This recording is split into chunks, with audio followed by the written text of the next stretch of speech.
This is one of the most horrifying things that I've seen in a while.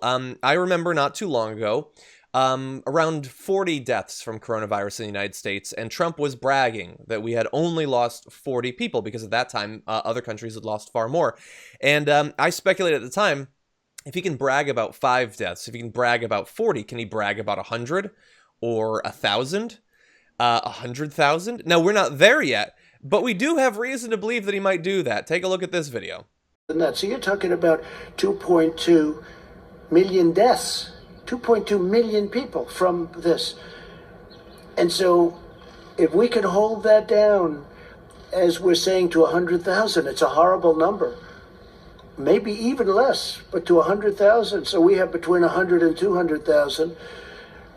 We all together have done a very good job, but so there, he was saying that if we can hold this down to 100 to 200,000 deaths, we all collectively will have done a very good job. No, which is false. Like, that is false, right? Like, China lost, I think, like 8,000 people, maybe less than that.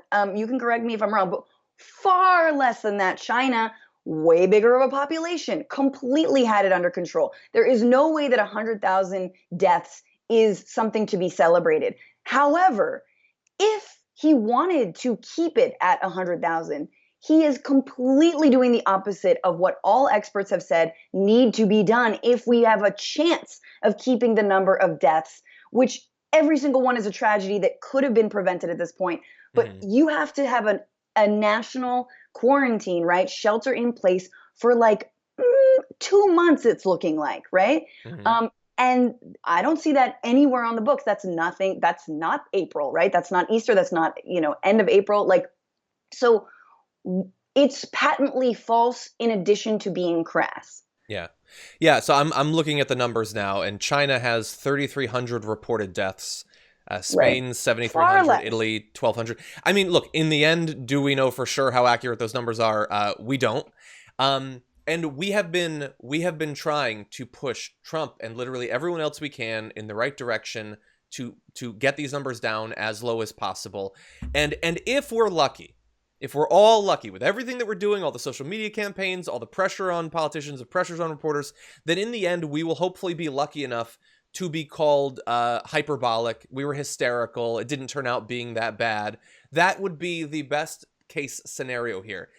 He is already planning for, like, man, if 200,000 people die, I'm pretty good at this. I think that was a pretty good response. Sure, I waited a few months and I didn't put any pressure on states, especially red states who were inclined to follow my lead. I didn't put any pressure on them to slow this down. I waited until we were multiple months in to start to get more tests available. I begrudgingly released some equipment. Like, they sent ventilators to California. Did you see this? Yeah. Like 190, and they were all broken. Yeah. So they'll be fixed, but this is like the tiny little baby steps that this little baby president is taking. And he's already every day congratulating himself over and over and over. But now he's looking ahead to one of the worst disasters to ever strike our country and saying that will be proof of how great I am. If we only lose 4 Vietnams of people, then that will prove how amazing I am.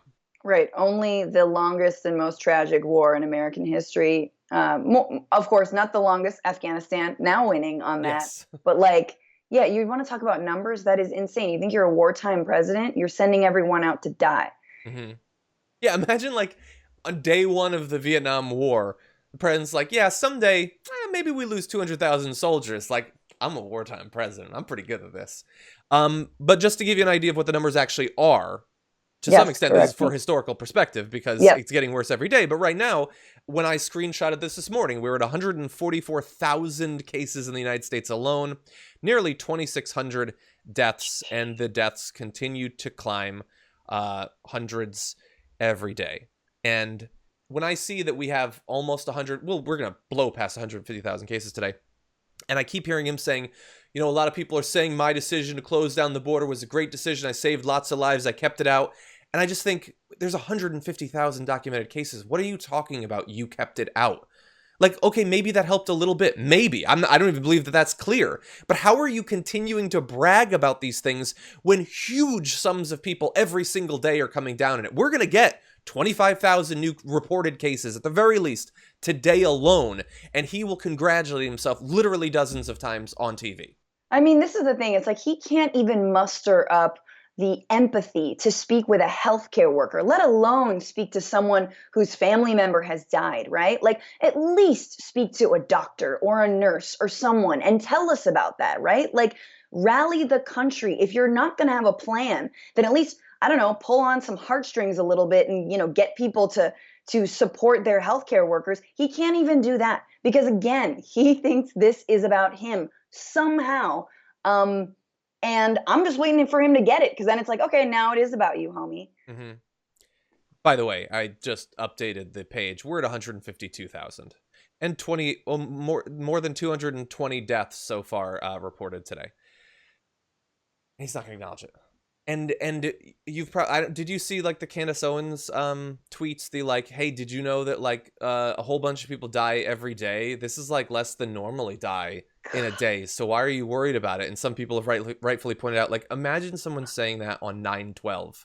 Like, yeah, 3,000 people died and thousands die every day in America. Why is everyone getting so freaked out about it? Why are we going to launch a multi-decades long war that we're going to spend trillions of dollars on? Like, can you imagine how they would have responded to that? But that's what they're using to protect Trump. Because at the end of the day, the pro-life party, the party who believes that he's this great protector, the only person who can protect us from this dangerous world, like, they will excuse literally any number of deaths, even into the hundreds of thousands, potentially millions, if that means that his aura of invincibility is maintained and he gets 4 more years.